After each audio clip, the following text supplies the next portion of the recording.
ओंखाम उखैनायाबो उखैगालांबाय उन्दुनो ओंखारनायाबो उन्दुनो ओंखारगाबाय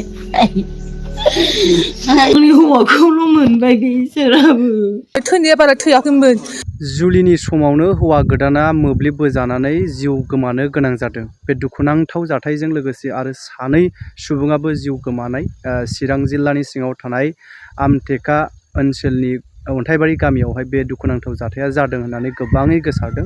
आं भिडिअखौ आबुङै होनो थांगासिनो दङ जिहेतु न'खरनिफ्राय माबायदि दुखु गोनाङै जाथायनि सोमोन्दै फोरमायदों। दा बेसेखिनियावनो आं भिडिअ खालामनायनि गुबै थांखियानो जाबाय जाहाथे जोंनि गिदिर गोलावफोरा नुस'नो, जोंनि जेसेबां दैदेनगिरिफोरा गोहोआव थानायफोरा नुसननानै बै दुखुथिया न'खरनो जाहाथे थांना थानायनि अनसुंथाइ होयो, बे नोजोरखौ लानानै आं नैबे भिडिअखौ लाबोनाय जाबाय जाहाथे गिदिर गोलावफोरा नुसननानै बे हाबाफारिखौ मावनो आखायाव लायो। अब्ला फै जों अब्ला भिडिअखौ नायनानै दिनै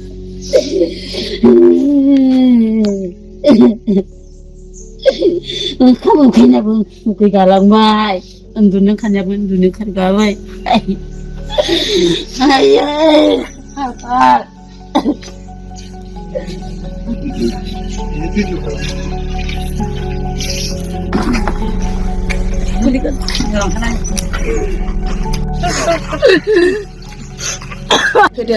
आवाज खोनादों, अयथासार आवाज खोनादों, उन्दुलांनाय नालाय। ओमफ्राय बैयाव इनभार्टार दङ, बे कारेन्ट आवाज जालाबायदोंदां। जोंबो अकस्मात जादों, बारा खेल मोनासै। माबा जाबाय होनना फोजादों आं हौवाखौ। फिसाजोआ गेजेराव उन्दुनाय, हौवाया ओरै जिङाव उन्दुनाय। हाखु दाखु ओंखारनानै अबाव मा खालामो, आंबो ओंखारगासिनोमोन। बेहा एसे सिगां जालांदों जाहैबाय। बोखांमोन आं हौवाखौ, आंखौ नारखारबाय थादों कारेन्टआ।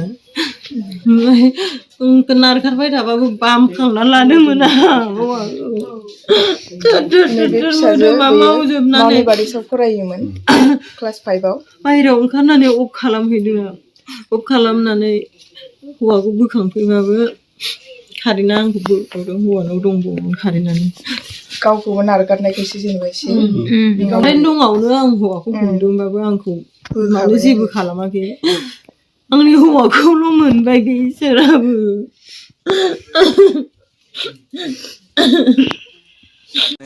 माबोरै जाजेननाय?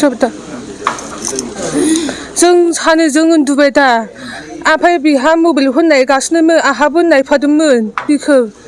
ओमफ्राय कारेन्टआबो बै माबायावनो अर बायदि जोंदोंमोन, बिदि गोजौआव जोंदोंमोन। ओमफ्राय गावहा सिखारनानै एसे हाखु दाखु थाबायबाय दा, ओमफ्राय बेयावनो दामबाय दा। बे गावहा एसे फासयो मानसियानो, फासयनानै ओरै हायाव खोलैबाय। ओमफ्राय बे गावहा ओइ होनबाय। ओमफ्राय सोरबा दरखौ नारदोंना जायखिया नारदोंना आखाइजों बोखारनाय जाबाय बिरा। ओमफ्राय न' सिङाव हाबबाय, ओमफ्राय बाथिखौ थिखोबाय। ओमफ्राय आंहा सिखारबाय, मा जाखो होननानै सिखारबाय दा। ओमफ्राय खामसालियाव ज' दावराव जाबाय थाबाय, बेखौनो नायबाय थाबाय। थैनाया बारा थैयाखैमोन, एसे जिउ दङमोन, थैहांनो नागिरदोंमोन।